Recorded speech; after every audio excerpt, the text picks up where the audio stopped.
pulis. Eh, may kasama kang kriminal.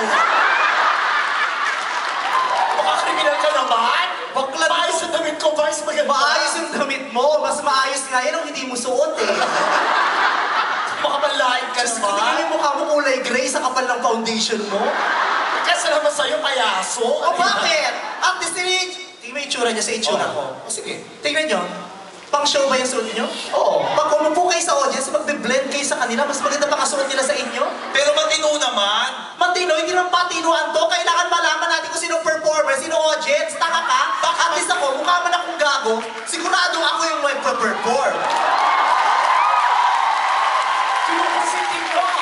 Maganda naman yung suot ko ah. Ha? Maganda naman yung suot ko. Hindi ko naman sinabing pangit, it's just that it's inappropriate. Spell inappropriate. Basta mali yan sa stage. Kung bakit di mo naisip pa yun? Bad trip ka talaga.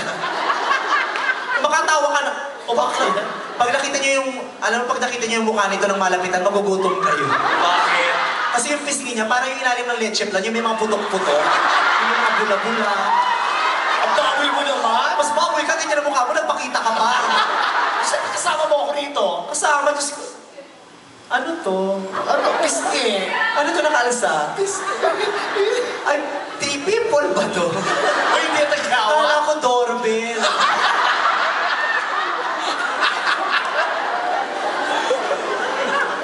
Dito nga kayo. Ano gagawin natin? Parating ng yelo. Nasa bang iglo? Kabayo nasa malamig?